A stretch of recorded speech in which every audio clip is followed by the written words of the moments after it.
అందరికీ Sabbath shalom మరియు new moon shalom ఇలా తరచుగా వస్తుంటాయి. సబ్బాతు, న్యూ మూన్. మరి చక్కటి పాటతో ఆరాధన చేయించిన బిడ్డలకు నిండు మనసుతో కృతజ్ఞతలు తెలియపరుస్తున్నాను. శాశ్వత కాలం వరకు నీ సంతతిపై దృష్టి నిలిపి నీ దాసుల ప్రార్థనలు సఫలము చేసిదివి. చూడండి ఎంత మంచి లిరిక్స్. నీ స్వాస్థ్యమైన ప్రజలతో కలిసి, ఆయన స్వాస్థ్యమైన వారితో, ఇజ్రాయిల్తో కలిసి ఆయన మహిమా ప్రభావములు మనము కిరీటముగా పొందుకోవడానికి కొరకు ఆయన సంతతిని ఎంతకాలం వరకట, శాశ్వత కాలం వరకు ఆయన సంతతి పైన దృష్టి నిలిపాడట. ఆ పరలోకపు తండ్రి శాశ్వత కాలం వరకు ఆయన సంతతి పైన ఆయన కనుదృష్టిని నిలిపాడని దాసురాండ్ర యొక్క ప్రార్థనలను సఫలము చేసితివి. మరి దాసులైన వారు అనేకులు ప్రార్థనలు చేశారు. ఆ ప్రార్థనల ఫలమే మరి ఆయన పిల్లలమైన మనల్ని కూడా ఆయన రక్తము ద్వారా కొని తన స్వాస్థ్యముగా చేసుకున్నాడు. ఎంత గొప్ప భాగ్యము! సమానమైన వారసత్వము, సమానమైన ఆశీర్వాదములు. ఇజ్రాయేల్ ప్రజలకు, అబ్రహాము సంతతికి ఏ ఆశీర్వాదాలో అదే ఆశీర్వాదాలు మనకు, ఏ దీవెనలు వారికో అదే దీవెనలు మనకు.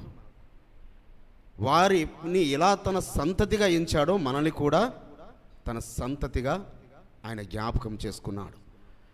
మరి ఆయన సంతతికి ఏ రకంగా ఆయన మేలు చేయడానికి ప్రణాళిక కలిగి ఉన్నాడు.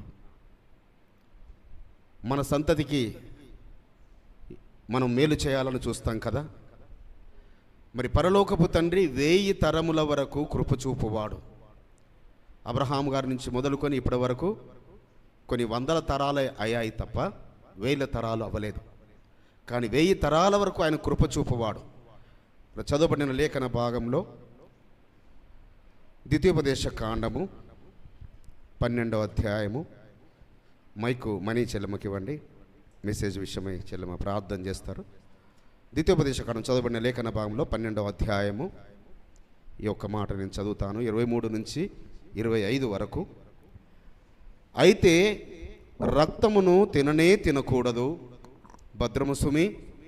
ఏలయనగా రక్తము ప్రాణము, మాంసముతో ప్రాణాధారమైన దాన్ని తినకూడదు. నీవు దాన్ని తినక భూమి మీద నీళ్ళవలే పారబోయవలను. నీవు యెహోవా దృష్టికి యుక్తమైన దానిని చేసినందున నీకు నీ తరువాత నీ సంతతి వారికి మేలు కలుగునట్లు దాన్ని తినకూడదు. మరొక్కసారి 25వ వచనం చదువుతాను, చూడండి జాగ్రత్త బిడ్డలారా. నీవు యెహోవా దృష్టికి యుక్తమైన దానిని చేసినందున నీకు నీ తరువాత నీ సంతతి వారికి మేలు కలుగునట్లు దాన్ని తినకూడదు. దేని తినకూడదు? దేని తినకూడదట? రక్తము. నీవు నీ సంతతికి మేలు కలుగాలి అంటే నువ్వు రక్తమును తినకూడదు. ఓకే, ప్రార్థన.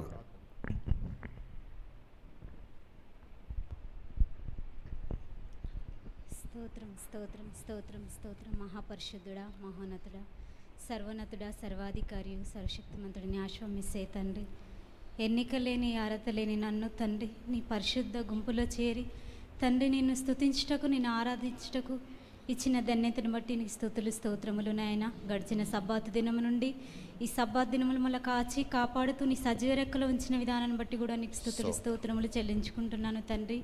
అయ్యా తండ్రి, పాటల ద్వారా, ప్రార్థన ద్వారా తండ్రి, ఆరాధన ద్వారా మాకు తోడై మీరు నడిపించిన విధానాన్ని బట్టి కూడా నీకు స్తుతులు స్తోత్రములు నాయన.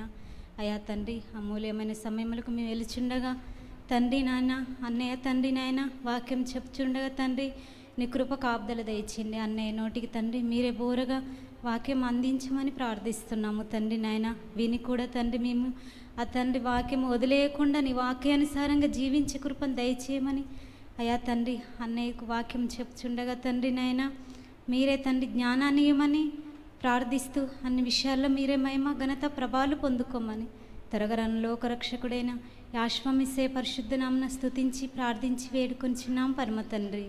ఆమేన్. Thank you Chellemma. సో మనము ఏమి ధ్యానిస్తున్నాము? నీ సంతతి కంటే మనం ఏమనుకుందాము? నా సంతతికి. ప్రతి ఒక్కరు కూడా ఏమనుకుందాము? నా సంతతికి మేలు కలగాలి అంటే, నా సంతతికి మేలు కలగాలంటే నేను రక్తమును తినకూడదు. అయితే ధర్మశాస్త్ర గ్రంథంలోనే ముందుగా చెప్పాడా పరమ తండ్రి?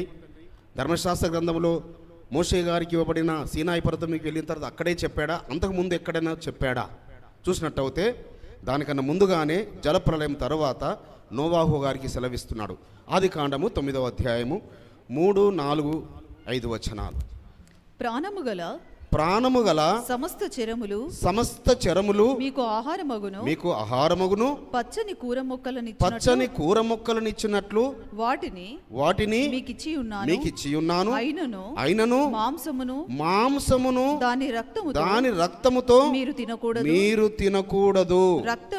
రక్తమే దాని ప్రాణము మరియు మీకు ప్రాణమైన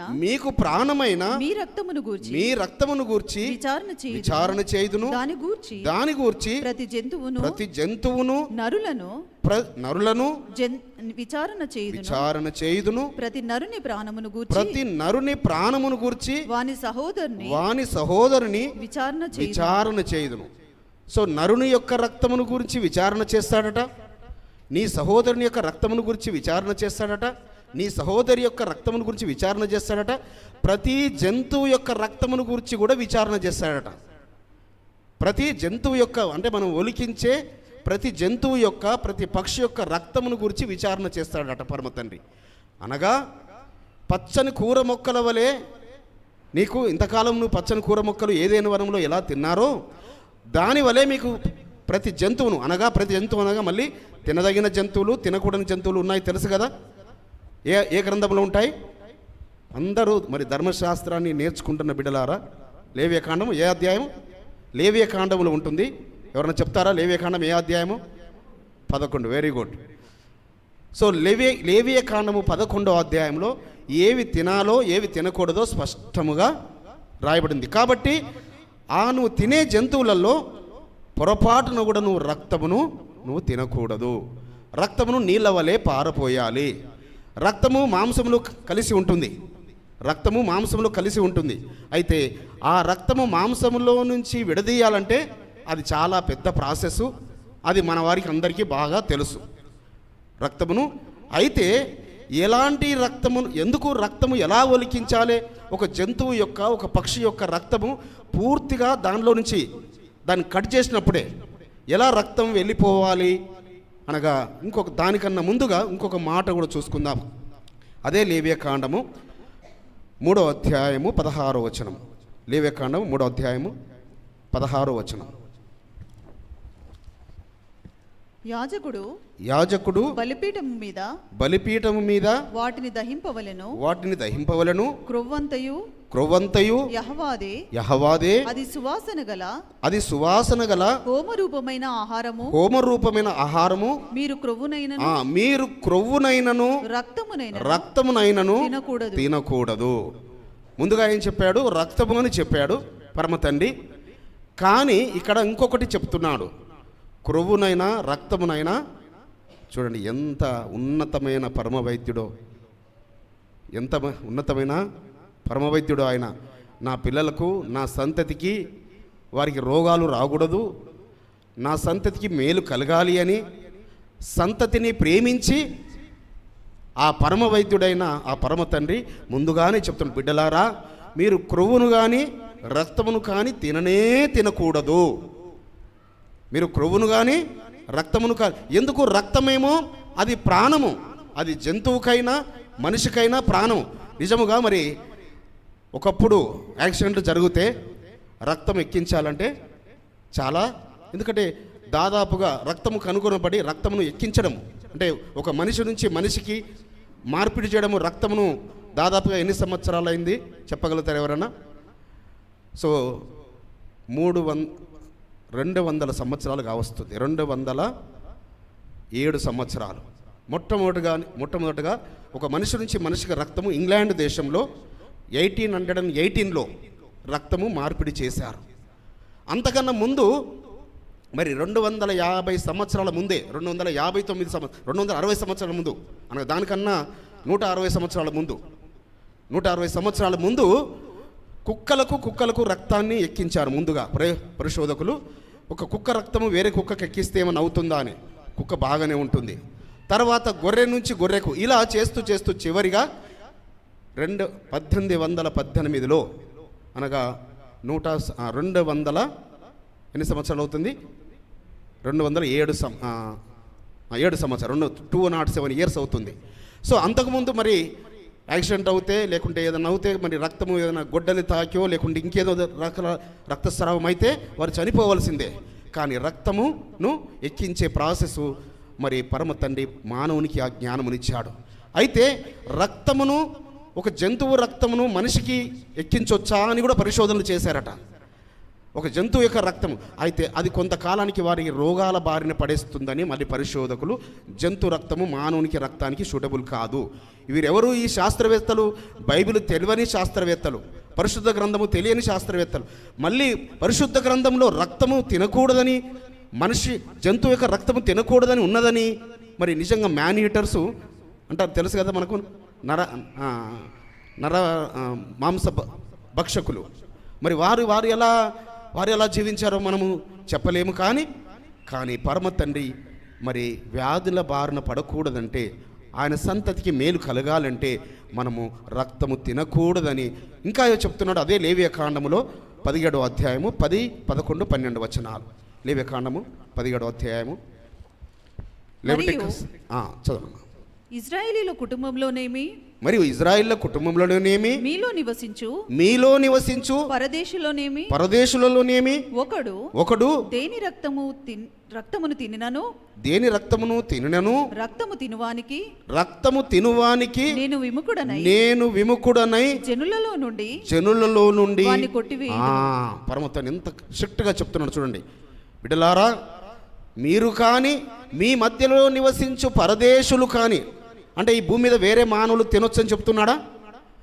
ఎవ్వరు కూడా. మీరు ఐగుప్తు దేశంలో పరదేశులుగా ఉన్నారు, అదే రీతిగా మీ మధ్యలో పరదేశులుగా ఉండేవారిని మీరు ప్రేమించాలి అని పరమతండ్రి చెబుతూ, మీరు వారిని ప్రేమించాలి అంటే మరి వారికి మీరు ఏమి ఉపదేశించాలి? వారు కూడా అయ్యలారా, సహోదరులారా, మీరు కూడా రక్తము తినకూడదు. రక్తము తింటే మరి వ్యాధులు వస్తాయి, రక్తము తింటే ఆయనకు హేయులు అవుతారు, ఇది పరమతండ్రికి ఇష్టం ఉండదు అని మనము ఇతరులకు కూడా, అన్యజనులకు కూడా వారికి ఉపదేశించాలట. ఇతరులకు కూడా ఇజ్రాయేల్ ప్రజలను అది చేయమని చెప్తున్నాడు. చదవమ్మా 11.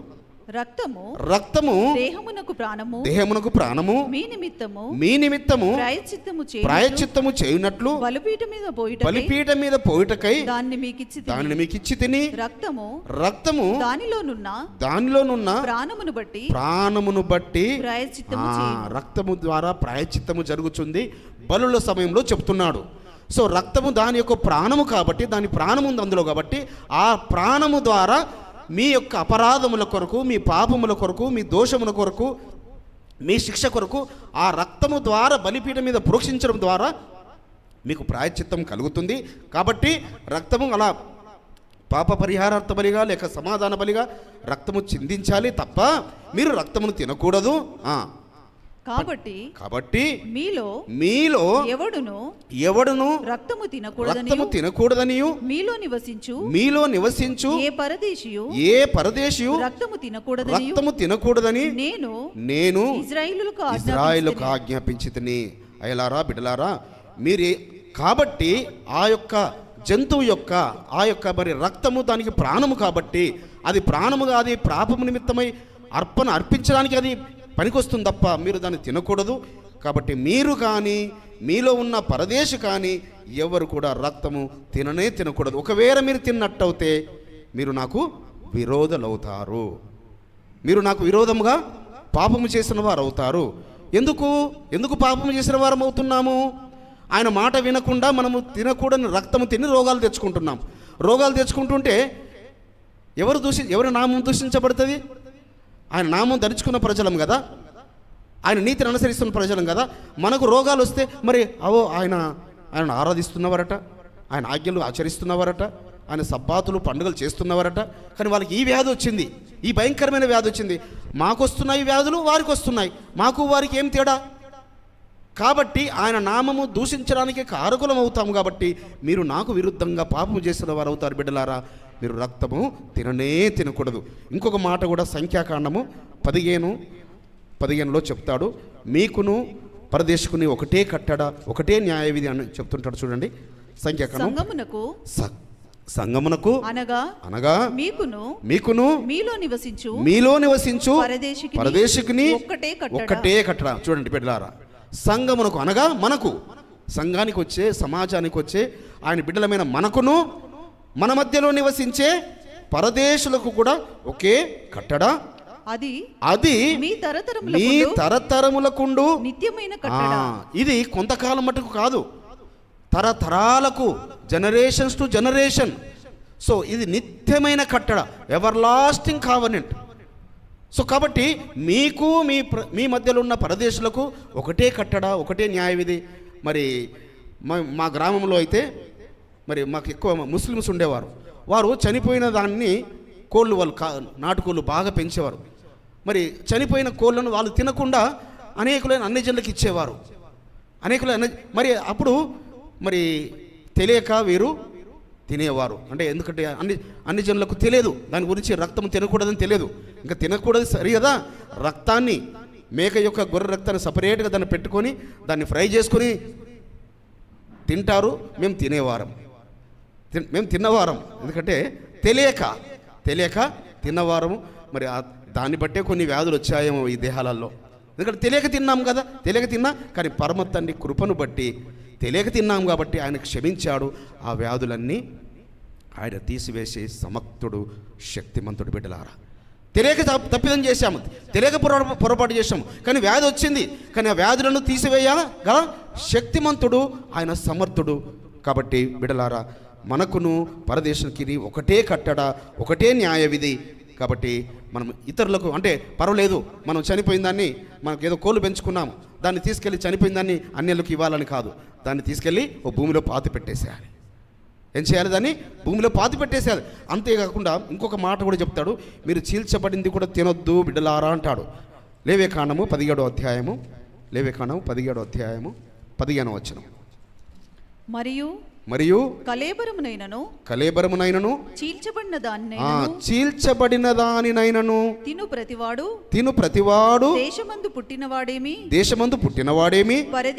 పరదేశి ఏమి వాడు తన బట్టలను ఉదుకొని నీళ్లతో దేహముతో కడుగుకొని సాయంకాలం వరకు అపవిత్రుడగును తరువాత పవిత్రుడగును. కాబట్టి ఇక్కడ ఏం చెప్తున్నాడు? చీల్చబడిన దాన్ని తినకూడదు. తినడం కాదుగా, కనీసం దాన్ని ముట్టుకో. అంటే చీల్చబడిందంటే ఏంటి? సింహము తోడేలో వచ్చి పొట్టేలను, మేకను చీల్చిందనుకోండి, అది చనిపోతుంది. దాన్ని కూడా తినొద్దు బిడ్డలారా. ఎందుకు చెప్పండి? చీల్చబడిన దాన్ని కూడా తినొద్దని చెప్తున్నాడు. ఎందుకు? చీల్చబడింది అది ఏమవుతుంది? దాని రక్తము సరి అయిన రీతిగా అది కొంతవరకు తాగుతుంది ఆ క్రూర జంతువు.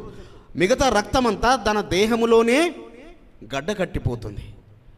కోళ్ళు పక్షుల యొక్క రక్తము, పక్షులకు కానీ జంతువులకు కానీ అది చనిపోయిన తర్వాత దాని యొక్క రక్తం, అంటే స్వతహాగా ఏదన్నా చంపబడినా లేక స్వతహాగా మామూలుగా ఏదైనా వ్యాధి వచ్చి చనిపోయినా, మళ్ళీ వ్యాధి వచ్చి చనిపోయిన దాన్ని వేరే ఎవరు కూడా మరి అది పుట్టేలైనా మేకలైనా మరి ఎద్దులైనా వాటిని కూడా తినరు. మరి వ్యాధి వచ్చి చనిపోయిందని ఓన్లీ దాన్ని, మరి మా ఊర్లో దాన్ని తీసుకెళ్ళి ఓన్లీ చర్మమును తీసుకునేవారు, మిగతా ఆ బాడీని అంతా బయటపడేసేవారు. కానీ మామూలు అప్పుడైతే వారు దాన్ని మరి పెళ్ళిళ్ళల్లో వాళ్ళ ఫంక్షన్లో దాన్ని కట్ చేసుకొని తినేవారు. కాబట్టి మీరు చీల్చబడిన దాన్ని కానీ దాన్ని కూడా మీరు తినకూడదు. అయితే చనిపోయిన దాన్ని కూడా తినకూడదని ఇంకొక మాట ద్వితీయోపదేశకాండంలో అంటుంటాడు. చూడండి, 14:21. ద్వితీయోపదేశకాండము 14:21.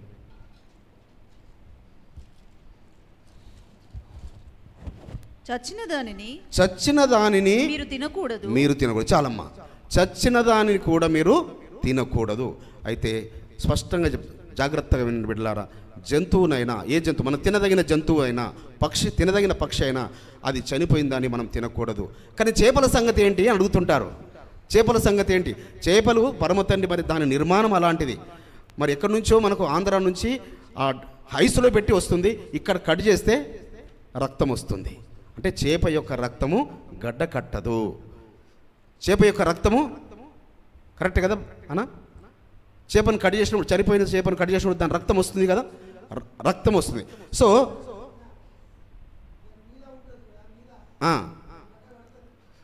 సో దాన్ని ఏంటంటే కడగడానికి అనుకూలంగా ఉంది అది. ఇప్పుడు మన మాంసం మేక అయినా పొట్టేలైనా కట్ చేస్తే మొత్తం రక్తం పోతుందా? మొత్తం రక్తం పోదు. కానీ ఆ రక్తమును మళ్ళీ దాని ప్రాసెస్ ప్రకారము దాన్ని ఎలా శుద్ధి చేసుకోవాలో, అందుకే మన ప్రాంతంలో ఏంటంటే మరి ఎక్కువగా ముస్లింలు ఉన్నారు కాబట్టి హలాల్ చేసింది అయితే తింటాం మేము అంటుంటారు, హలాల్ చేసింది. కానీ ఇజ్రాయెల్ దేశంలో దానికన్నా మించిన ప్రాసెస్ కోషేర్ ప్రాసెస్ అంటారు. కోషేర్ అనగా వాళ్ళు కట్ చేసే విధానమే కాదు, దాని రక్తమును కొవ్వును నీట్గా తొలగిస్తారు. రక్తమును కొవ్వును నీట్గా తొలగించి అది మటన్ అయినా, అది చికెన్ అయినా, ఏదైనా, చివరికి ఎద్దు మాంసమైనా, బీఫ్ అయినా, దేన్నైనా కూడా కొవ్వును రక్తమును వారు నీట్గా శుద్ధి చేసి దాన్ని కోషేర్ ప్రాసెస్ అంటారు. ఇప్పుడు ప్రపంచమంతటా ఫేమస్ అవుతుంది కోషేర్ ఫుడ్స్ అని. ప్రతి ఫుడ్ మరి ప్రాసెస్డ్ ఫుడ్స్ పైన డబ్బాల పైన వస్తుంది కోషేర్ ఫుడ్ అని. ఇంతకుముందు మరి గల్ఫ్ కంట్రీలో చూస్తేనేమో హలాల్ అని, కానీ ఇజ్రాయెల్ దేశం నుంచి యూఎస్ఏలో మిగతా ఇతర దేశాల్లో కోషేర్. అయితే మనకు కోషేర్ తెలుసు కదా.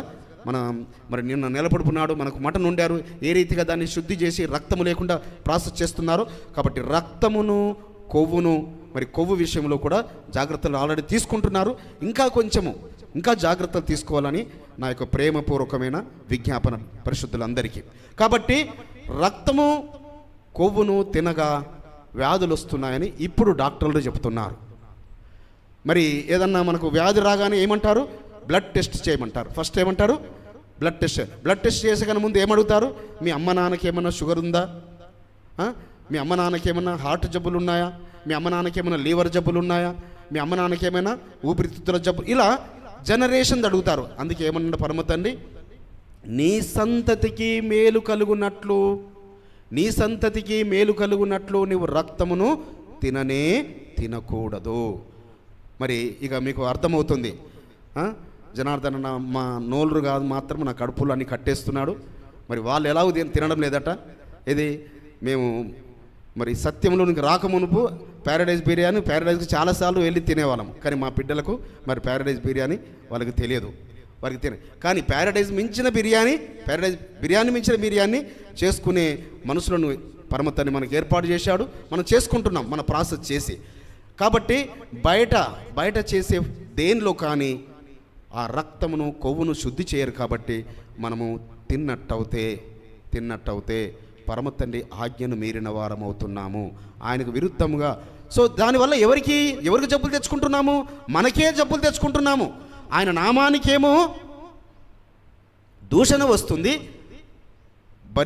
శిక్ష భరించేది, పాపం భరించేది. ఆ పాప శిక్ష, దోష శిక్ష, ఆ రోగ శిక్ష, ఆ రోగం ద్వారా, ఆ వ్యాధి ద్వారా, అప్పుడు వ్యాధి మంచం మీద పడిన తర్వాత అయ్యా నా పాపములు క్షమించు, నా శాపములు క్షమించు అని అప్పుడు మళ్ళీ మనం వేడుకో. అయితే ఒక సందర్భంలో మరి ఇజ్రాయేలు రాజులు, సౌలు రాజు యుద్ధానికి వెళుతున్నారు. ఆ యుద్ధానికి వెళ్ళిన సమయంలో వారికి బాగా విరివిగా దొరికినాయి పొట్టేళ్ళు, మేకలు, చాలా బలిసినవి దొరికినాయంట. మొదటి సమూయేలు గ్రంథము 14వ అధ్యాయము.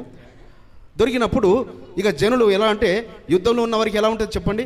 జనరల్గా వారు ఏదో చేపలు ఫ్రై చేసుకుని తీసుకెళ్తారు కావచ్చు, రొట్టెలు చేసుకుని తీసుకెళ్తారు కావచ్చు, ఏదైనా అడవిలో తేనె దొరికితే తేనె తీసుకుంటారు.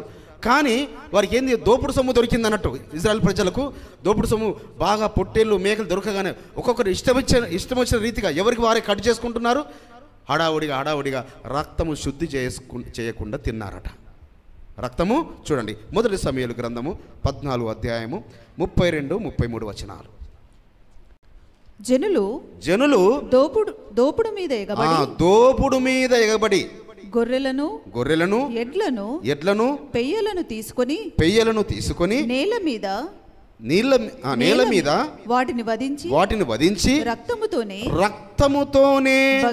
భక్షించినందున జనులు రక్తముతోనే తిని యెహోవా దృష్టికి పాపము చేయుచున్నారని కొందరు సౌలునకు తెలియజేయగా అతడు మీరు విశ్వాసఘాతకులేదు. చాలమ్మా. సో అంటే అక్కడ యుద్ధంలో వెళ్ళిన వారందరూ కూడా వారు ఏది ధర్మాన్ని అనుసరిస్తున్న వారే. కానీ కొందరు ఉంటారు మాంసాపేక్ష కలిగిన వారు, ఏంటంటే వరే దొరికిందిరా దోపుడు సొమ్ము అని, ఫ్రీగా దొరికిందని చంపుకుంటున్నారు, రక్తమును శుద్ధి చేయకుండా తింటున్నారు. అయితే నీతిని అనుసరించే బిడ్డలు కొందరు వెళ్ళి, అయ్యా రాజా, ఇగో జనులు పాపం చేస్తున్నారు, ఒక్కడు పాపం చేస్తే మళ్ళీ మన మీదకి శిక్ష వస్తుంది. ఆకాను ఒక్కడు పాపం చేస్తే ఎంతమంది చంపబడ్డారు ఆ దోపుడు సొమ్ము మీదకి ఎగబడి. కాబట్టి అయ్యా రాజా, ఇదిగో ప్రజలు రక్తమును శుద్ధి చేయక తింటున్నారంటే ఎందుకు మీరు యెహోవాకు విరుద్ధంగా పాపము చేస్తున్నారు అని అక్కడ ఏం చేశాడట ఆయన, వారికి పాపము నిమిత్తం ప్రాయశ్చిత్తం చేయడానికి కొరకు మొట్టమొదటి బలిపీఠం కట్టాడట. సౌలు రాజు, మరి ఆయన రాజు అయినప్పుడు కట్టలేదు మరి, కానీ ఆయన తన చేతులతో మొట్టమొదటిగా బలిపీఠమును కట్టి 35వ వచనం చదవండి. మరియు సౌలు యెహోవాకు ఒక బలిపీఠమును కట్టించెను. యెహోవాకు అతడు కట్టించిన మొదటి బలిపీఠం అదే. అయ్యా, పాపము చేశారు కాబట్టి ఆ పాపమునకు ప్రాయశ్చిత్తం అర్పిద్దాము. ఎందుకు? రక్తమును ఒలికించాలి, మనము రక్తమును ఒలికించాలి. అది మన నిమిత్తమే ప్రాయశ్చిత్తము చేయబడుతుంది, పాపము నిమిత్తమే ప్రాయశ్చిత్తం చేయబడుతుంది. కాబట్టి మీరందరూ బలులు అర్పించి ఆ పొట్టేళ్ళను తీసుకురండి, ఈ బలిపీఠం మీద అర్పించి మరి మీరు చేసిన పాపములకు దోషములకు పరమతండ్రిని వేడుకుందాము, ఆ పాప బలిహార అర్పిద్దామని బలిపీఠములు కట్టి ఆయన బలు అర్పించాడట. అంటే చూడండి, రాజులకు ధర్మశాస్త్రము తెలుస్తుంది కాబట్టి, ధర్మశాస్త్రాన్ని వారు దివారాత్రులు ధ్యానిస్తారు కాబట్టి. అయితే రాజుకు చెప్పిన వారు ధర్మమును ఎరిగిన వారే వచ్చి చెప్పారు, అందులో కొందరు మరి నీతిమంతులైన వారు. కాబట్టి బిడ్డలారా, మనవారు కూడా ఎవరైనా మరి తింటుంటే మాకు వచ్చి చెప్పమంటలేం కానీ వారికి చెప్పండి ప్రేమగా. ఎలారా, మీరు రక్తం తినడం వల్ల ఈ మెసేజ్ మరి వింటున్నవారు మీరు ఒక్కొక్కరు కనీసం 10 మందికి చెప్పగలగాలి, ఒక్కొక్కరు 10 మందికి చెప్పగలగాలి, లేక 100 మందికి చెప్పగలగాలి. రక్తం తినడం వల్ల రోగాలు వస్తాయి. ఇప్పుడు ఈ రోజుల్లో డాక్టర్లు ఏమంటారు, మీరు షుగర్ రాగానే మరి గుండె జబ్బులు రాగానే మీరు మటన్ ఎక్కువ తినకండి, చికెన్ అప్పుడప్పుడు తినండి, ఫిష్ తింటే పర్వాలేదు. ఎందుకు? ఫిష్లో కొవ్వు ఉండదు. ఫిష్ను రక్తము చాలా, ఫిష్ మనవారు ఎంత తెల్లగా కడుగుతారు, ఏమాత్రం కొంచెం ఉన్నా కూడా వండలేరు చాలామంది. కాబట్టి ఏమాత్రం రక్తం లేకుండా ఫిష్ను శుద్ధి చేస్తారు. కానీ చికెన్లో కూడా ఫ్యాట్ ఉంటుంది కాబట్టి డాక్టర్లు ఏం చెప్తున్నారు మరి, అందుకే ఏమని చెప్పాడు, మనం ఇందాక చదువుకున్న ద్వితీయోపదేశకాండ 12వ అధ్యాయంలో, మీరు ఆ యొక్క కానాను దేశంకి వెళ్ళిన తర్వాత నిశ్చయముగా మేము మాంసం తింటామని మీకు అనిపిస్తుంది, తినండి బిడ్డలారా, మీకు తినాలనిపించినప్పుడు, అంతేగాని రోజు తినమని వారానికి 3 సార్లు తినమని చెప్పడం లేదు అక్కడ. సో మీరు తినాలనిపించినప్పుడు తినండి, కానీ మీరు మాత్రము రక్తమును మాత్రము కొవ్వును మాత్రము మీరు తినకూడదు. చూడండి, పరమతండ్రి ఎంత ప్రేమ బిడ్డలారా మన మీద, అవునా కాదా? మన మీద ప్రేమ ఉన్నది కాబట్టి చెప్తున్నాడా, లేదంటే మన నోళ్ళు కట్టేయడానికి చెప్తున్నాడా పరమతండ్రి? మన పొట్టలను కొట్టడం లేదు పరమతండ్రి. మనం ఆరోగ్యవంతులు నిలబెట్టాలని, మనం ఆరోగ్యంతో ఉండాలని పరమతండ్రి. అంటే తల్లిదండ్రులు మరి పిల్లల గురించి చెప్తుంటారు కదా, పిల్లల గురించి తల్లిదండ్రులు చెప్తుంటారు. సో మీరు జాగ్రత్త, బయట ఎక్కువ అనవసరం ఫుడ్ తినకండి, మరి మీ ఆరోగ్యాలు పాడవుతాయని కొంత తల్లిదండ్రులు చెప్తుంటుంటారు. మరి తల్లిదండ్రి ఈ బిడ్డల గురించి ఇంత కలిగి ఉంటే తరతరాలకు తండ్రిగా ఉన్న, 1000 తరాల వరకు తండ్రి ఉన్న ఆ పరమ తండ్రి ఎంతగా తపన పడుతున్నాడు. అంటే మనం తింటున్నామంటే మనం రక్తమును ఎవరికి కనబడకుండా మనం తింటున్నాం అనుకోండి, సో ఆయనకైతే కనబడుతుంది కదా, ఆయనైతే బాధపడతాడు కదా, ఆయనైతే దుఃఖిస్తాడు కదా.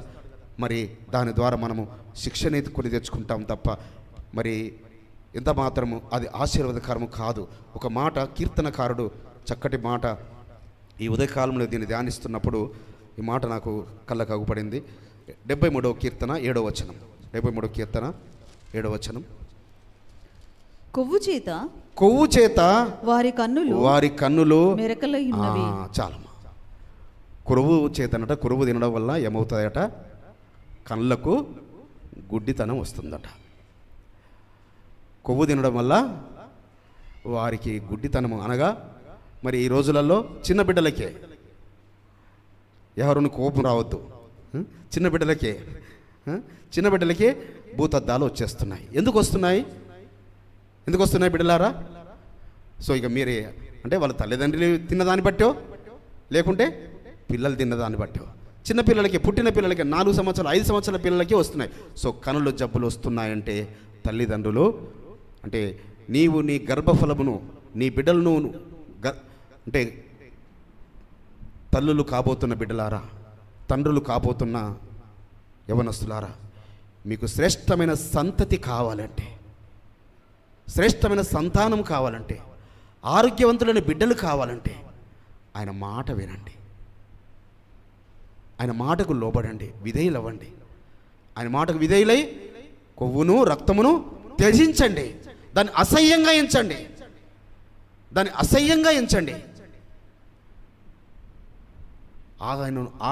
ఆయనకు అసహ్యమైన దాన్ని మనము అసహ్యంగా ఎంచుకుంటే మనము దీవించబడతాము, మన సంతతి దీవించబడుతుంది, మన సంతతి ఆశీర్వదించబడుతుంది. కాబట్టి బిడ్డలారా, పరమ తండ్రి యొక్క ప్రణాళిక చూడండి, ఆయన ఉన్నతమైన ఉద్దేశం చూడండి. తినే ఆహార పదార్థంలో మన సంతతికి రోగాలు లేకుండా డాక్టర్ చూడండి, మళ్ళీ ఒకసారి మీకు గుర్తు చేస్తున్నా, జబ్బులు రాగానే ఎందుకు అడగాలి? మీ అమ్మ నాన్నకు, మీ తాత, మీ అమ్మమ్మకు, మీ నానమ్మకు, లేకుంటే మీ ముత్తాతలకు ఏమైనా ఇలాంటి రోగం ఉందా అని ఎందుకు అడగాలి డాక్టర్లు? అనగా వారి యొక్క రక్తము ద్వారా ఆ జీన్స్ జెనెటికల్గా మరి వ్యాధులు ట్రాన్స్ఫర్ అవుతుంటుంటాయి. వారు బాగా రక్తం తిన్నవారు అనుకోండి, సో మనకు వచ్చిన పరమ తండ్రి మనల్ని స్వస్థపరిచి, అందుకో మనం జాగ్రత్త తీసుకుంటున్నాము, మనం ఆయన మాటకు లోబడుతున్నాము, ఆయన మాటకు విధేయులమవుతున్నాం. ఆ వ్యాధిని తీసివేయగల శక్తిమంతుడు సమర్థుడు బిడ్డలారా, శక్తిమంతుడు సమర్థుడు. కాబట్టి వారి ద్వారా మన పూర్వీకులు తిన్నారు, వారి గురించి వదిలేసేయండి. ఇప్పుడు బిడ్డలు కననైన తల్లులు కానీ, పెళ్ళిళ్ళు కానున్న యవనస్తులు అంటే కానీ, చిన్న బిడ్డలను పెంచుతున్న తల్లిదండ్రులు కానీ, మీ బిడ్డలను వారికి జాగ్రత్తగా మాంసాహారాన్ని మరి పరమతండ్రి చెప్తాడు సామెతల గ్రంథంలో, మాంసాహారం ఎక్కువ తినేవారితో కానీ, ద్రాక్షారసం తాగేవారితో కానీ ఏంటట సహవాసం చేయదు. సహవాసంతో సహవాస దోషాన్ని బట్టి మరి అనగా మాంసాహారము మీరు ఆల్రెడీ డాక్టర్స్ సలహా ఇస్తున్నారు కదా, మటన్ తినకండి, తగ్గించండి, చికెన్ అప్పుడప్పుడు తినండి, ఫిష్ తినండి. అందుకే మరి మేము చాలా చోట్లకు వెళ్ళినప్పుడు మేము వారిని ఇబ్బంది పెట్టిన వాళ్ళం అవుతాం. మేము మటన్ చికెను ఇవన్నీ ఇంకా ఎందుకంటే మానుకున్నామని స్పష్టంగా చెప్తుంటుంటాం వాళ్ళకు. సో మరి పరమతండ్రి చిత్తం అయితే పూర్తిగా అయితే మానేయలేమేమో, కానీ మానేసే దిశ వైపుకు మరి అడుగులు వేస్తున్నాము ఇద్దరం కూడా, నేను సేవకుడు దయాకర్ బ్రదర్ కూడా. పరమతండ్రి మాకు సహాయం చేయనట్టే మీరు ప్రార్థనలు చేయండి. ఎందుకంటే మా వ్యాధులు మాకు లేకుండా ఉంటే మేము చాలా కాలం ప్రార్థనలు చేస్తాం కదా, మీకు అనేకుల గురించి. మాకు వ్యాధులు లేకుంటే ఉంటే విరివిగా ప్రయాణాలు చేయగలుగుతాం కదా. సో విరివిగా ప్రయాణాలు ఎవరి గురించి చేస్తున్నామో ఆయన పిల్లల గురించి కాదు మేము ప్రయాణం చేసేది. సో ఇంకా మాకు వ్యాపారాల గురించో ఇంకా వేరే వీరి గురించి మా ప్రయాణాలు కాదు, ఆయన నీతి కొరకు, ఆయన రాజ్యస్థాపన కొరకు. కాబట్టి మీరు ప్రార్థన చేయండి, పరమతండ్రి మాకు అలాంటి కృప చూపినట్లుగా. మరి ఇంకొక మాట, అపోస్తలుల కార్యంలో మరి చాలామంది ఏమంటారంటే, అయ్యా ఇదంతా పాత నిబంధన కాలంలో చెప్పాడు కదా, రక్తం తినొద్దని, కొవ్వు తినొద్దని, మరి కృత నిబంధనలో ఏమైనా చెప్పాడా? చాలామంది అడుగుతుంటారు, కృత నిబంధనలు ఎక్కడుంది? మన కృత నిబంధన ప్రజలు. అవును బిడ్డలారు, 100% ముమ్మాటికి నిజము. మనము కృత నిబంధన ప్రజలమే, కొత్త నిబంధన ప్రజలమే. కొత్త నిబంధన ప్రజలకు కూడా ఏం చెప్పాడు ఆయన? ఆది సంఘానికి ఏం చెప్పాడు చెప్పగలుగుతారా ఎవరన్నా? మొట్టమొదటి ఆది సంఘానికి రాయబడిన పత్రిక, ఆది అపోస్తలు యాకోబు గారి యొక్క అధ్యక్షతన పేతురు, యోహాన్లు, అపోస్తలులు పౌలు, బర్నబా వీరందరూ వెళ్ళి పెద్ద ఒక సమావేశం ఏర్పాటు చేస్తారు. యెరూషలేంలో ఒక సమావేశం ఏర్పాటు చేసి, అయ్యా మరి ఎలా కొత్తగా అన్ని జనుల నుంచి వస్తున్నవారు వారికి ఏం చెప్పుదాం, మనం ఏం చెప్పుదాం, వారికి ఏం చెప్తే వారు రక్షణలోకి వస్తారు. ఇక కొందరు ఉంటారు, ముందుగా నువ్వు విశ్వసించాలంటే మందిరంలో తీసుకొచ్చి కానుక వేయి, నీకు స్వస్థత వస్తుందంటారు. నువ్వు దశమభాగం తీసుకొచ్చి కానుకేయి. సో అక్కడే పెద్ద అడ్డుబండగా ఉన్నారు ఇలాంటి సేవకులు, ఇలాంటి బోధకులు. సో కాబట్టి కొత్తగా వచ్చేవారిని, కొత్తగా అన్యజనుల నుంచి ఆకర్షింపబడే వారిని ఏమి చేయాలని ఆది సంఘము, ఒక ఉన్నతమైన సంఘము. ఎవరైనా తీసారా? చెప్పగలుగుతారా? ఎవరికి మంచి గిఫ్ట్ ఇస్తాను నెక్స్ట్ న్యూమూన్లో. అపోస్తుల కార్యంలో 15. ఓకే, మీరు గుర్తుపెట్టుకుంటాము. నెక్స్ట్ న్యూమన్కి ముందు రోజు నాకు గుర్తు చేయాలి, మీదే బాధ్యత, నేను మర్చిపోతాను. కాబట్టి అపోస్తుల కార్యములు 15వ అధ్యాయం తీయండి, 19-20 వచనాలు. కాబట్టి సొలొమోన్ రాజుకు గిఫ్ట్ ఇవ్వాలి. క్లాప్స్ కొట్టి పరమతని మహిమపడతాము. ఒక్కసారి క్లాప్స్ కొట్టండి. అపోస్తుల కార్యం 15వ అధ్యాయం 19-20 వచనాలు చదవండి. కాబట్టి అన్య జనులలో నుండి ఎలోహిం వైపు తిరుగుచున్న వారిని మనము కష్టపెట్టక. చూడండి బిడ్డలారా, ఎంత చక్కగా చెప్తున్నారో. ఎవరు చెప్తున్నారు? యెరూషలేములో ఆ యొక్క ఆది సంఘానికి, ఆ యొక్క అపోస్తలత్వానికి అధ్యక్షుడిగా ఉన్న యాకోబు గారు చెప్తున్న మాట ఇది. సో వారందరూ సమావేశమయ్యారు. మీరు 15వ అధ్యాయం మొదటి వచనం నుంచి చూసినట్టయితే వారు ఒక విషయమై, ఒక కఠిన విషయమై వారు సమావేశమయ్యారు. వారు సమావేశమైంది ఒక కఠినమైన విషయం గురించి. కానీ వారు తీర్మానం చేస్తున్నారు. ఆ కఠినమైన విషయం గురించి వారు చర్చించి వారు ఒక తీర్మానం చేసి అన్ని సంఘాలకు పత్రికలు రాస్తున్నారు. అన్ని సంఘాలకు అనగా కొరింథీ సంఘానికి, రోమియో సంఘానికి, గలతీ సంఘానికి, ఎఫెసీ సంఘానికి, కొలసీ సంఘానికి, తెస్సలోనిక సంఘం, అన్ని సంఘాలకు రాయబడిన మొట్టమొదటి పత్రిక ఇది. రాయబడిన మొట్టమొదటి పత్రిక. అందులో చెప్తున్నారు వారు. కాబట్టి అన్ని జనుల నుండి ఎలోహిం వైపు తిరుగుచున్న వారిని మనం కష్టపెట్టక విగ్రహ సంబంధమైన ఏం చేయాలట? వారికి ఏం చెప్పాలట? విగ్రహ సంబంధమైన అపవిత్రత కలగకుండా చెప్పాలి. ఏంటి? వారికి విగ్రహ సంబంధమైన అపవిత్రత ఒకటి. రెండవది జారత్వం అంటే తెలుసు కదా. జారత్వం అనగా వ్యభిచారము లేక జారత్వం. జారత్వం గురించి వారికి హెచ్చరిక చేయాలి. గొంతు పిసికి చంపిన దానిని, గొంతు పిసికి చంపిన దాన్ని, ఇందాక ఏమన్నా మనము అది చీల్చబడిన దాన్ని కానీ చనిపోయిన దాన్ని కానీ తినకూడదని ధర్మశాస్త్రంలో ఉన్నది చూసాం కదా. సో మీరు మరి ఎందరు రాసుకుంటున్నారు? రాసుకున్నది మీరు ధ్యానించండి, లేదా మళ్ళీ యూట్యూబ్లో ఉంటుంది కాబట్టి మీరు మళ్ళీ వినండి. మీరు అనేకులకు ఉపదేశించాలి బిడ్డలారా. మరి స్త్రీలు మరీ ముఖ్యంగా మీరు జ్ఞానం చొప్పున మీ కుటుంబాలు కట్టుకోవడమే కాదు, అనేకల కుటుంబాలు కట్టడానికి మీరు కారకురాని రావాలి. మీ సంతతి, మీ వంశాలు, మీ సంతతులు, మీ వంశాలు ఆశీర్వదించబడినట్లు కారకురాని రావాలి. ఓన్లీ పురుషులదే కాదు ఈ పరిచర్య, పని భారం పురుషులదే కాదు. సో పరమ తండ్రి సమంగా వారికి వీరికి ఆయన అనుగ్రహించాడు బాధ్యతలను. సో పరిచర్య ఎందుకనగా తండ్రి ఏమో ఆజ్ఞాపిస్తాడు, తల్లి ఉపదేశిస్తుంది. ఉపదేశించేవారే తల్లులు. కాబట్టి మీ పిల్లలకు ఉపదేశించాలి జాగ్రత్తగా, మీ బంధువులకు తెలియపరచాలి. మీ రక్త సంబంధికులకు, మీ ఇరుగు వారికి, పొరుగు వారికి, మీ ఎదురుంగ వారికి, అన్యులైనా వారి ఏ మతస్థులైనా, ఏ జాతి ప్రజలైనా వారికి ఏం చెప్పాలి? ఇది చెప్పకూడదు. మీరు జాగ్రత్తం చేయకూడదని చెప్పొద్దు. మనం రాళ్ళతో కొడతారు. వారు జాగ్రత్తం చేస్తున్నారో లేదో మనకేం తెలుసు? వాళ్ళు మనల్ని రాళ్ళతో కొడతారు. జాగ్రత్తం అని ఇక విగ్రహ సంబంధమైన అపవిత్రతను వారికి చెప్పినామనుకో, మళ్ళీ వారి ఇంటికి కూడా గడప కూడా దొక్కనియారు. సో వారికి చెప్పాల్సిన విషయము నేను గొంతు పిసుకు చంపిన దాని విషయం చెప్తున్నాను. గొంతు పిసుకు చంపిన దాన్ని మరియు రక్తమును విసర్జించుటకు వారికి పత్రిక రాసి పంపవలనని నా అభిప్రాయం అని అధ్యక్షుడుగా ఉన్న, ఆది అపోస్తలులకు అధ్యక్షుడుగా ఉన్న యాకోబు గారు చెబుతున్నారు. అయ్యలారా, అన్ని జనుల నుంచి కొత్తగా వచ్చేవాడిని మనం కష్టపెట్టకూడదు. కష్టపెట్టకుండా చెప్పిన 4 విషయాలు చాలా సులువుగా ఉన్నాయా చెప్పండి? వాళ్ళు కష్టపెట్టకూడదని ఒక 4 విషయాలు చెప్తున్నాడు. ఏంటి ఆ 4 విషయాలు? మొట్టమొదటిది ఏంటిది? విగ్రహ సంబంధమైన అపవిత్రత వారికి కలగకుండా. అందుకే రక్షణలోకి వచ్చిన వారికి ఏదో వాళ్ళు వచ్చారని హడావుడి చేసి వారికి బాప్తిసం ఇవ్వకూడదు. వాళ్ళని ఇబ్బందుల పాలు చేయకూడదు. వారిని క్రమక్రమంగా వారిని ఉపదేశిస్తూ, క్రమక్రమంగా వారిని నడిపిస్తూ, అవును ఇంకా వారు ఇంకా రూల్డ్ అవుట్ అయింది, వారు ఇంకా విగ్రహ సంబంధమైన జోలికి వెళ్ళరు, ఆ అపవిత్రతకు వెళ్ళరు అన్న తర్వాత అప్పుడు మొదటి మెట్టు. రెండవది, ఇక వారు జాగ్రత్తం అయితే మనం ఏ ఒక్కరికి వ్యక్తిగతంగా చెప్పలేము. అయ్యా నువ్వు పాపం చేస్తున్నావేమో, నువ్వు వ్యభిచారం చేసావేమో, నువ్వు ఒప్పుకో.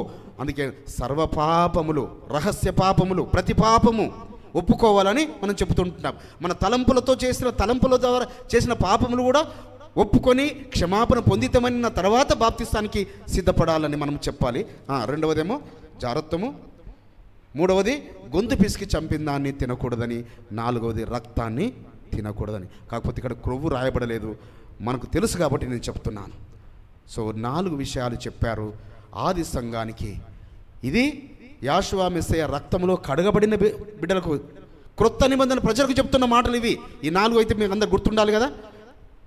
విగ్రహ సంబంధమైన అపవిత్రత, అవును, నామం ధరించుకున్న వారికి ఎవరికి విగ్రహ సంబంధమైన అపవిత్రతకు వెళ్ళడం లేదు. రెండవది, ఇక జారత్వాన్ని వెళుతున్నారు, ఆ జారత్వం వైపు చూస్తున్నారంటే మీరు ఆయన పిల్లలు కానే కారు, మీ సంతతికి ఏం తీసుకొస్తున్నారు? మేళ్లకు బదులు శిక్షను తీసుకొచ్చిన వారు అవుతారు. మీరు జారత్వము, వ్యభిచార సంబంధికులుగా తలంపులు, ఆలోచనలు కనీసం ఉన్నా బిడ్డలారా, తలంపులు మీ కళ్ళతో చూసినా, మోహము చూపుతో చూసినా, యాషువా మెస్సయ్య వారు చెప్పారు కదా కొండ మీద ప్రసంగం, ఇది నా ప్రసంగం కాదు, నా మాటలు కాదు. మీరు మోహము చూపుతో ఒక స్త్రీని చూస్తే మీరు వ్యభిచారులే. కాబట్టి మీరు కనులతో నిబంధన చేసుకోవాలి, మీ తలంపులతో నిబంధన చేసుకోవాలి, మీ ఆలోచనలు స్వాధీనం ఉంచుకోవాలి. పర పురుషుణ్ణి చూడకూడదు, పర స్త్రీని చూడకూడదు, కన్యకను చూడకూడదు, యవనస్తును చూడకూడదు. యవనస్తును చూసి, యోసేపును చూసి మరి భయంకరమైన శిక్షను తెచ్చుకుంది పోతిఫరు భార్య. తర్వాత అది దాని సంగతి మనకు అవసరం లేదు, కానీ ఏం శిక్ష తెచ్చుకుందో మనకు అనవసరం. కానీ అయితే ఇక్కడ జారత్వమును మరియు మూడవదిగా గొంతు పిసికి చంపిన దాన్ని మనము తినకూడదని చెప్పాలి. ఎవరికి? క్రొత్త దశమ భాగం గురించి చెప్పమన్నాడా? ఇక్కడ ఏమన్నా చెప్పండి. ప్రథమ ఫలములు తీసుకురమని చెప్పాడా? ప్రతి సబ్బాతు నాడు మీరు వంటలు చేసుకోకుండా ఉండాలని చెప్పమన్నాడా? సబ్బాతు నాడు అది క్రమక్రమంగా వారు వచ్చినప్పుడు, సంఘానికి వచ్చినప్పుడు వారు ఒక్కొక్కటి విషయాన్ని వారు అందుకే చెప్తుంటారు. అది చూడండి తర్వాత వచనం చూసినట్టయితే, ఏలయనగా సమాజ మందిరములలో ప్రతి విశ్రాంతి దినమున మోషే లేఖనములు చదువుట వలన మునుపటి తరముల నుండి అతని నియమమును ప్రకటించువారు ప్రతి పట్టణములో ఉన్నారని కాబట్టి బిడ్డలారా, మరి మిగతా విషయాలన్నీ ప్రతి పట్టణములో ఈ యొక్క విశ్రాంతి దినం, ఇప్పుడు మనం విశ్రాంతి దినం అనేక విషయాలు నేర్చుకుంటున్నాం కదా. ప్రతి విశ్రాంతి దినం ఈరోజు మరి కొత్తగా every Sabbath should be a new chapter in life అని నేను చెప్తుంటా కదా చాలాసార్లు. ప్రతి సబ్బాతు మన జీవితంలో ఒక నూతన అధ్యాయంగా ఉండాలి. ఈరోజు నూతన అధ్యాయంగా మీరు ఏం నేర్చుకుంటున్నారో ఒకసారి పరిశీలన చేసుకోండి, పరీక్షించుకోండి. తెలియని వారి గురించి, తెలిసిన వారు ఇంకా స్ట్రిక్ట్గా ఉండండి. దాని విషయంలో చాలా జాగ్రత్తగా ఉండండి. కొన్నిసార్లు మా పిల్లలు ఫోన్ చేసి, నాన్న ఫిష్ బిర్యానీ ఎందుకు తినొచ్చా అని అడుగుతుంటుంటారు. సో నేను చాలా ఇబ్బంది పడుతుంటా, సందిగ్ధంలో పడుతుంటుంటా, ఏం చెప్పాలి వారికి జవాబని. ఏమో ఆ ఫిష్ను వారు నీట్గా క్లీన్ చేశారో లేదో నా భయం, ఆ ఫిష్ను నీట్గా క్లీన్ చేశారో లేదో అన్న భయం, కాబట్టి భయపడుతుంటా వారికి ఏం చెప్పాలని. కాబట్టి సో బిడ్డలారా, చాలా జాగ్రత్త. రక్తమును క్రొవ్వును తినే విషయంలో మన సంతతికి మేలు కలగాలి అంటే ఆ రక్తమును అయితే యాషువా మెస్సయ్య వారు మరి తన రక్తమును ఏంది మనకు ద్రాక్షారసముగా, మరి ఇది ఎలా రక్తం మనం తీసుకోవచ్చు? రక్తం అక్కడ ముట్టొద్దని చెప్పాడు పరమ తండ్రి, ఇలా రక్తం ఎలా తీసుకోవచ్చు? మనం రక్తం తీసుకుంటున్నామా ఏమన్నా? చెప్పండి. నా శరీరము తిని నా రక్తము త్రాగువాడు నిత్యజీవం గలవాడు, వాడిని అంత్యదినము లేపుతానన్నాడు. కానీ మూల పితరుడైన అబ్రహాము గారు ఆయననే రక్తము తీసుకోలేదు. అప్పుడు బలులు ఉన్నాయి. ఏం తీసుకున్నాడు ఆయన? ఏం తీసుకున్నాడు చెప్పండి? రొట్టెను ద్రాక్షారసములు తీసుకున్నారు.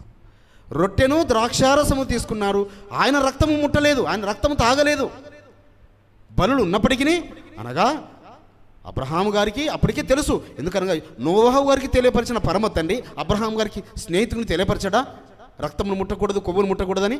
కాబట్టి అబ్రహాము గారు ఆ రీతిగా ఆయన తన సంతతికి మేలు కలిగేటట్టుగా ఆయన రక్తమును క్రొవ్వును ముట్టకుండా ఆ రక్తమునకు సాదృశ్యమైన ద్రాక్షారసమును, ఆ శరీరముకు సాదృశ్యమైన రొట్టెను మెల్కీసెదెకు గారి ద్వారా ఆయన పుచ్చుకున్నారు. బిడ్డలారా, అదే క్రమములో మనము ఆ శరీరమునకు సాదృశ్యంగా ఉన్న రొట్టెను, ఆ రక్తమునకు సాదృశ్యంగా ఉన్న ద్రాక్షారసము మనం తీసుకుంటున్నాము. మరి ఒక మాట యోహాను సువార్తలో 6వ అధ్యాయము 54వ వచనం. యోహాను సువార్త 6:54. నా శరీరము తిని నా రక్తము త్రాగువాడే నిత్య జీవము గలవాడు, అంత్యదినమున నేను వాని లేపుదును. చాలమ్మా. సో కాబట్టి నా శరీరము తిని నా రక్తము త్రాగువాడే నిత్య జీవము గలవాడు. ఆయన శరీరమునకు సాదృశ్యంగా ఉన్న రొట్టెను మనం తీసుకుంటున్నాము. ఆయన రక్తానికి ఎందుకు బిడ్డలారా, మోషే గారేమో నీటిని రక్తముగా చేశారు. యాషోమిస వారు ఏం చేశారు? నీటిని మధురమైన ద్రాక్షారసంగా మార్చారు. కానా వివాహంలో ఏం చేశారు? నీటిని ద్రాక్షారసంగా మార్చారు. మోషే గారేమో శిక్షకు గుర్తుగా నీటిని రక్తముగా మార్చాడు. కానీ యాషోమిస వారు తన రక్తమును మన కొరకు ద్రాక్షారసంగా మార్చాడు. తన రక్తమును మనకు ద్రాక్షారసంగా మార్చాడు. సో ఎంత గొప్ప భాగ్యము! ఈ ద్రాక్షారసము సేవిస్తే నిత్య జీవం పొందుకుంటాము, అంత్యదినంలో లేస్తాము. ఆ రక్తము సేవిస్తే ఇక నేను మళ్ళీ చెప్పాను. కాబట్టి రక్తము తినకూడదని మరి అందుకే ఇజ్రాయేల్ ప్రజలు వారు ఏ దేశంలో ఉన్నా ఎక్కడ ఉన్నా వారు దీన్ని చాలా స్ట్రిక్ట్గా ఆచరిస్తారు. అంతేకాదు వారి ప్రతి పండుగలకు వచ్చినప్పుడు వారు ఎక్కడెక్కడి నుంచో ఇతర దేశాల నుంచి యెరూషలేముకు వెళ్ళినప్పుడు వీటిని చాలా స్ట్రిక్ట్గా వారు ఫాలో అవుతుంటుంటారు. ఈ పండుగలు చక్కగా స్ట్రిక్ట్గా వాళ్ళు ఆచరిస్తుంటారు. వారు ఏ దేశంలో ఉన్నా వారి ఫుడ్ను వారి సొంతగా వారు కోషేరు ఫుడ్ వారు ప్రిపేర్ చేసుకుంటారు. వారు ప్రత్యేకంగా ఉంటారు. కాబట్టి మనం కూడా ప్రత్యేకంగా ఆ రీతిగా సిద్ధపరచుకుందాము. ఒక మాట చెప్పి నేను ముగిస్తాను. మరి చెన్నైలో కొన్ని సంవత్సరాల క్రితము నేను న్యూస్ పేపర్లో చదివాను ఇది. మరి ఒక స్కూల్కి ముందు ఒకతను బజ్జి మిర్చిలు వేసి అతను ఉన్నాడు అన్నట్టు.